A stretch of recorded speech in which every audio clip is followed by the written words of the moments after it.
Assalamualaikum warahmatullahi wabarakatuh. Pada kesempatan kali ini, kelompok kami akan mempresentasikan hasil diskusi pada mata kuliah Prinsip Pengajaran dan Asesmen yang Efektif. Terdapat kasus sebagai berikut. Yang pertama, sebagaimana diuraikan di atas bahwa kurikulum merdeka salah satunya memuat tentang capaian pembelajaran, elemen dan deskripsi, yang selanjutnya akan menjadi rujukan dalam pengembangan asesmen. Yang kedua, dalam kurikulum berbasis kompetensi, kompetensi peserta didik dijabarkan dalam 5 dimensi kompetensi, yaitu sebagai berikut. Kemampuan melakukan pekerjaan rutin atau task skill, kemampuan merencanakan pekerjaan atau task management skill, kemampuan memecahkan permasalahan yang timbul dalam melakukan pekerjaan atau contingency management skill, kemampuan mengelola lingkungan kerja dalam rangka menjaga kelestarian lingkungan kerja atau job role management skill, kemampuan menggunakan teknologi baru dalam melaksanakan pekerjaannya atau transfer skill. Yang ketiga, sebagaimana diuraikan di atas bahwa kurikulum merdeka salah satunya memuat tentang capaian pembelajaran, elemen dan deskripsi, yang selanjutnya akan menjadi rujukan dalam pengembangan asesmen. Halo, pertama di sini saya akan menjelaskan tentang mengembangkan perangkat asesmen menurut pendapat saya. Jadi, mengembangkan perangkat asesmen menurut pendapat saya adalah sebuah proses yang sistematis untuk merancang instrumen atau alat yang digunakan untuk mengukur kemajuan, pemahaman, atau keterampilan peserta didik dalam suatu konteks pembelajaran tertentu. Nah, menurut saya untuk mengembangkan perangkat asesmen ini terbagi menjadi ke dalam 3 tahapan. Yang pertama yaitu mengidentifikasi kompetensi yang harus dinilai berdasarkan 5 dimensi yang ada di dalam studi kasus tersebut. Maksudnya studi kasus sebelumnya. Yang pertama yaitu kemampuan melakukan pekerjaan rutin, kemampuan merencanakan pekerjaan, kemampuan memecahkan permasalahan yang timbul dalam melakukan pekerjaan, kemampuan mengelola lingkungan kerja dalam rangka menjaga kelestarian lingkungan kerja, dan yang terakhir yaitu kemampuan menggunakan teknologi baru dalam melaksanakan pekerjaan. Lalu yang kedua memilih taksonomi Bloom, baik Bloom maupun Merrill. Nah, untuk menentukan jenis materi dan level proses kognitif yang relevan. Lalu yang ketiga yaitu mengembangkan indikator asesmen yang spesifik untuk mengukur kemampuan peserta didik dalam setiap dimensi kompetensinya. Nah, setelah itu, pembuatan perangkat asesmen ini akan lebih terarah, lebih terfokus, dan juga akan menjadi efektif dan juga objektif. Nah, perangkat asesmen juga harus dirancang untuk mengukur kemampuan secara akurat dan juga adil. Juga, asesor yang akan melakukan asesmen juga harus dilatih terlebih dahulu dengan baik untuk memahami kompetensi yang dinilai dan juga cara menggunakan perangkat asesmen yang tepat. Nah, selanjutnya pelaksanaan asesmen juga harus dilakukan dengan cermat dan hasil juga dianalisis dengan cara menyeluruh. Contoh asesmen dari kompetensi tersebut dapat berupa tugas proyek praktis yang mengintegrasikan beberapa dimensi kompetensi yang telah ditetapkan sebelumnya. Misalkan di sini guru dapat merancang sebuah proyek yang meminta peserta didik untuk merencanakan dan melaksanakan suatu pekerjaan tertentu yang melibatkan penggunaan teknologi baru dalam lingkungan kerja yang relevan. Nah, dalam melakukan proyek ini, peserta didik ini akan menunjukkan kemampuannya dalam semua dimensi kompetensi yang telah ditetapkan, mulai dari perencanaan hingga penerapan teknologi barunya. Yang pertama, di sini peserta didik dapat memilih suatu pekerjaan atau tugas yang sesuai dengan bidang keahlian mereka sendiri atau sesuai dengan bidang fashionnya. Contohnya itu seperti membuat suatu program yang mengintegrasikan tools Visual Studio dengan bahasa pemrograman C#. Lalu yang kedua, peserta didik ini dapat merencanakan langkah-langkah yang diperlukan untuk menyelesaikan pekerjaan tersebut, termasuk penggunaan teknologi baru yang relevan. Contohnya itu dengan menerapkan design thinking untuk mengetahui kebutuhan dari penggunanya. Nah, agar peserta didik juga memiliki gambaran program seperti apa yang harus dibuat yang sesuai dengan kebutuhan usernya tersebut. Lalu yang ketiga, di sini peserta didik dapat menyusun strategi untuk mengatasi masalah atau tantangan yang mungkin timbul selama pelaksanaan pekerjaan. Nah, hal tersebut menunjukkan kemampuan memecahkan masalah. Nah, pemecahan masalah tersebut juga dapat diintegrasikan dengan menggunakan design thinking dengan menerapkan brainstorming. Lalu yang keempat, menjaga kelestarian lingkungan kerja selama pelaksanaan pekerjaan, seperti memastikan keberhasilan, keamanan, dan ketekunan atau keteraturan dari hal-hal yang dikerjakan oleh peserta didik tersebut. Nah, hal tersebut akan memfokuskan peserta didik pada tujuan yang harus dicapai, sehingga dari langkah-langkah tersebut menjadi sebuah produk yang dapat diukur oleh asesmen yang efektif. Nah, salah satu asesmen tersebut dapat diterapkan pada asesmen sumatif untuk produk akhirnya. Berikut ini akan dijelaskan pendapat saya mengenai langkah-langkah mengembangkan perangkat asesmen sesuai ketiga prinsip, yaitu sebagai berikut. Yang pertama, menentukan elemen pembelajaran yang akan dijadikan sebagai acuan dalam pembuatan soal pada perangkat asesmen. Yang kedua, yaitu mengidentifikasi kompetensi pada capaian pembelajaran sesuai elemen yang dipilih. Kemudian, memilih kompetensi yang harus dikuasai oleh peserta didik. Dalam kurikulum berbasis kompetensi yang hendak dinilai dapat meliputi task skill, kemudian task management skill, contingency management skill, job role management skill, dan transfer skill. Dan yang ketiga yaitu menentukan jenis asesmen yang akan dibuat sesuai dengan kompetensi yang hendak diukur. Yang keempat yaitu membuat soal dan kunci jawaban dengan memperhatikan level proses kognitif yang mengacu pada taksonomi Bloom. Di sini, selain taksonomi Bloom juga bisa mengacu kepada Merrill atau yang lainnya. Misalkan, pada taksonomi Bloom ini terdapat level proses kognitif di mana C1 mengingat, C2 memahami, C3 menerapkan, C4 menganalisis, C5 mengevaluasi, dan C6 mencipta. Kemudian setelah soal dibuat, jika guru membuat soal jenis uraian, maka harus membuat rubrik penilaian. Selanjutnya, soal yang sudah disusun dapat diujikan kepada peserta didik untuk mengetahui sejauh mana peserta didik mencapai kompetensi yang hendak dinilai. Nah, hasil pengisian asesmen kemudian diolah menjadi informasi yang dapat digunakan untuk memperbaiki pembelajaran selanjutnya, digunakan untuk meningkatkan motivasi serta semangat belajar peserta didik, dan digunakan untuk mengetahui sejauh mana kompetensi pembelajaran yang telah dikuasai oleh peserta didik. Hal lain yang dapat dilakukan untuk mengembangkan perangkat asesmen yang memenuhi tuntunan ketiga prinsip tersebut yaitu yang pertama, mengidentifikasi kompetensi peserta didik yang diperlukan. Kedua, membuat indikator asesmen yang spesifik dari setiap kompetensi yang dibutuhkan. Ketiga, membuat asesmen yang sesuai dengan kompetensi peserta didik yang hendak dicapai. Yang keempat, memahami taksonomi Bloom dan mengintegrasikannya dengan Merrill dalam merancang pertanyaan, sehingga mencakup berbagai jenis materi dan level proses kognitif yang sesuai dengan tujuan pembelajaran.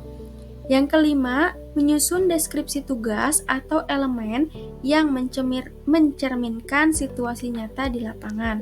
Dan yang terakhir adalah membangun budaya bersama peserta didik yang dimana peserta didik dapat merasa bertanggung jawab atas pencapaian kompetensi mereka sendiri. Berikut langkah-langkah yang akan saya lakukan untuk mengembangkan perangkat asesmen yang memenuhi tuntutan kurikulum merdeka. Memahami capaian pembelajaran, memilih jenis asesmen yang tepat, mengembangkan instrumen asesmen, melaksanakan asesmen, mengevaluasi dan memperbaiki perangkat asesmen. Langkah yang kedua yaitu memilih taksonomi yang sesuai, baik itu taksonomi Bloom ataupun Merrill. Pemilihan taksonomi tersebut bertujuan untuk menentukan jenis materi dan level proses kognitif yang relevan. Kemudian, yang ketiga yaitu mengembangkan indikator asesmen yang spesifik untuk mengukur kemampuan peserta didik dalam setiap dimensi kompetensi. Yang keempat yaitu pembuatan perangkat asesmen yang efektif dan objektif yang harus dirancang untuk mengukur kemampuan secara akurat dan adil. Penilaian dapat dilakukan melalui observasi langsung, melalui observasi berbasis rubrik, atau penugasan tertulis yang meminta peserta didik untuk merefleksikan pengalamannya dan pembelajaran yang diperoleh. Kemudian, guru dapat menggunakan asesmen unjuk kinerja untuk mengukur kompetensi atau kemampuan melakukan pekerjaan rutin. Langkah yang selanjutnya, setelah soal dibuat, guru dapat membuat rubrik penilaian yang digunakan sebagai acuan dalam menilai setiap jawaban yang dibuat oleh peserta didik dengan kriteria-kriteria tertentu. Selanjutnya, soal yang sudah disusun dapat diujikan kepada peserta didik untuk mengetahui sejauh mana peserta didik mencapai kompetensi yang hendak dicapai.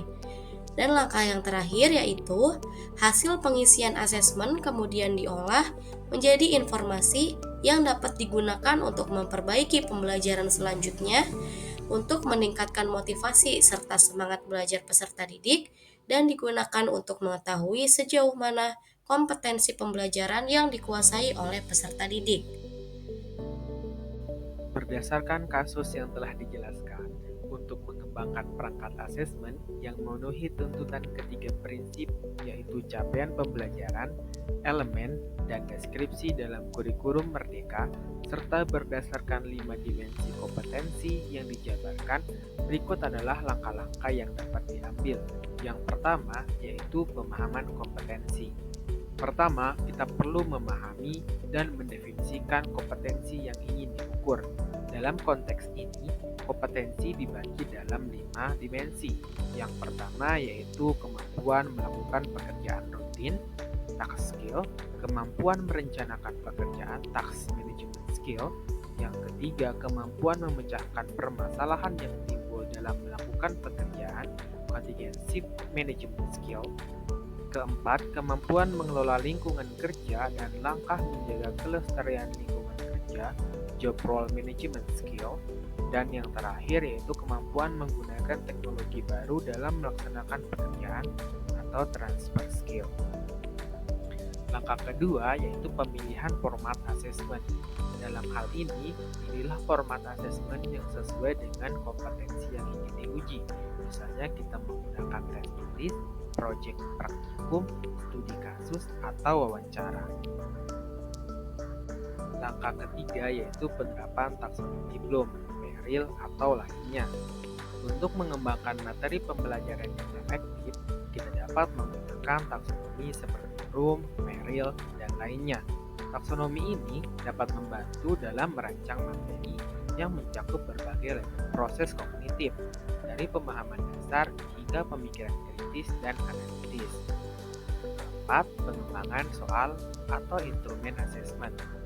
Buatlah soal atau instrumen asesmen yang sesuai dengan kompetensi yang ingin diuji dan level proses kognitif menurut taksonomi Bloom, Merrill, dan lainnya. Pastikan menggunakan instrumen tersebut mencakup CP, elemen, dan deskripsi yang telah diuraikan dalam kurikulum Merdeka. Misalnya, untuk menguji kemampuan memecahkan masalah atau contingency management skill dapat menggunakan studi kasus yang meminta peserta didik untuk mengidentifikasi masalah yang muncul dalam suatu situasi kerja dan memberikan solusi yang tepat. Berikutnya yaitu uji validitas dan reliabilitas. Pastikan bahwa instrumen asesmen yang telah dikembangkan memiliki validitas dan reliabilitas yang memadai. Hal ini dapat dilakukan melalui uji coba instrumen kepada seluruh responden yang mewakili populasi target. Langkah keenam yaitu implementasi dan evaluasi. Setelah asesmen dirancang, kita perlu mengimplementasikannya dalam pembelajaran dan menggunakan hasil untuk mengevaluasi kemajuan peserta didik. Evaluasi ini harus dilakukan secara berkala untuk memastikan bahwa peserta didik harus mengembangkan kemampuan mereka dan untuk menyesuaikan pendekatan pembelajaran jika diperlukan. Terakhir yaitu penilaian dan interpretasi hasil. Setelah asesmen dilakukan, lakukan penilaian terhadap hasilnya. Gunakanlah rubrik penilaian yang jelas dan terukur untuk menilai kemampuan peserta didik dalam mencapai kompetensi yang diuji. Selain itu, berikan umpan balik yang konstruktif kepada peserta didik untuk membantu mereka dalam meningkatkan kemampuan mereka. Selanjutnya, menurut saya, untuk mengembangkan perangkat asesmen agar dapat memenuhi tuntutan ketiga prinsip tersebut dapat menggunakan metode asesmen otentik yang menilai kompetensi kognitif, afektif, psikomotor. Nah, beberapa langkah yang dapat dilakukan seperti yang pertama yaitu identifikasi kompetensi peserta didik. Nah, identifikasi ini bertujuan untuk mengetahui kompetensi peserta didik yang ingin dicapainya. Kompetensi peserta didik dapat dibagi menjadi 5 dimensi kompetensi, yaitu kemampuan melakukan pekerjaan rutin atau task skill, kemampuan merencanakan pekerjaan atau task management skill, kemampuan memecahkan permasalahan yang timbul dalam melakukan pekerjaan atau contingency management skill, kemampuan mengelola lingkungan kerja dalam rangka menjaga kelestarian lingkungan kerja atau job role management skill. Dan yang terakhir yaitu kemampuan menggunakan teknologi baru dalam melaksanakan pekerjaannya atau transfer skill.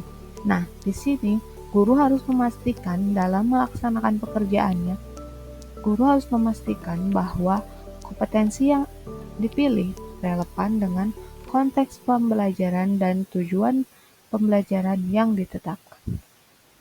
Kedua, yaitu penentuan materi pembelajaran dan level proses kognitif.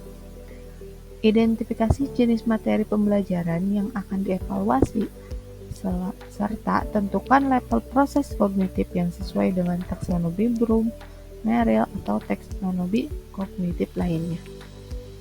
Misalnya, untuk materi yang bersifat mengingat atau recall, pemahaman understanding, atau application, analysis, sintesis, dan evaluation.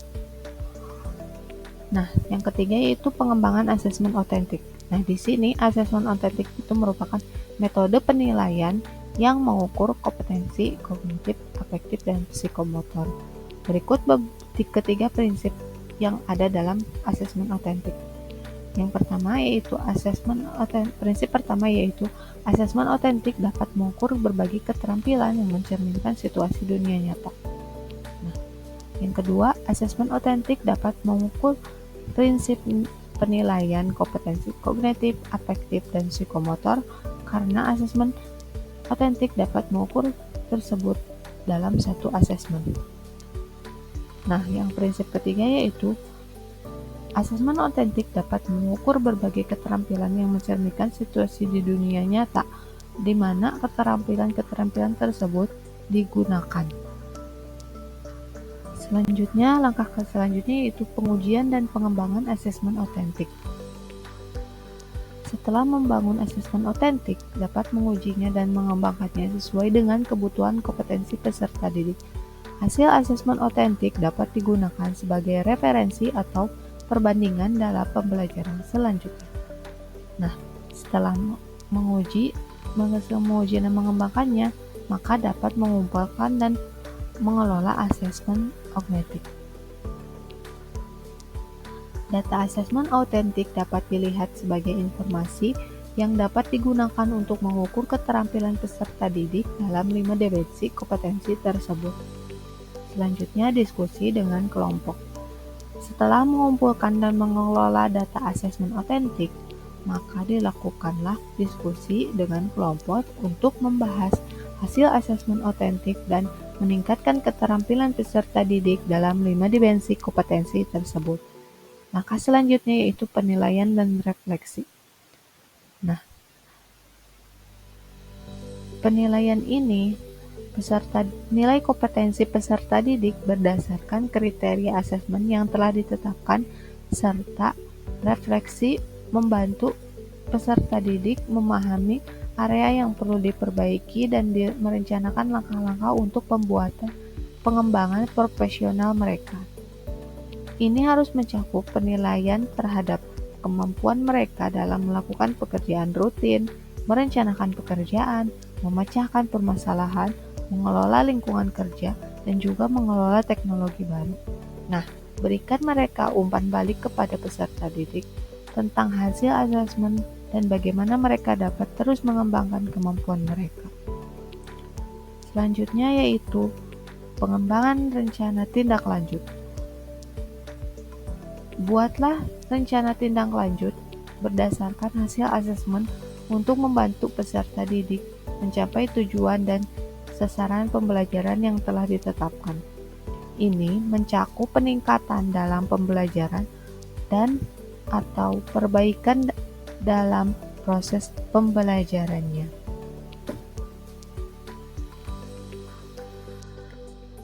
Baik, berikut ini merupakan simpulan yang didasarkan dari hasil diskusi yang telah kami lakukan. Simpulan tersebut berkaitan dengan langkah pengembangan perangkat asesmen untuk memenuhi tuntutan ketiga prinsip di atas, yaitu sebagai berikut.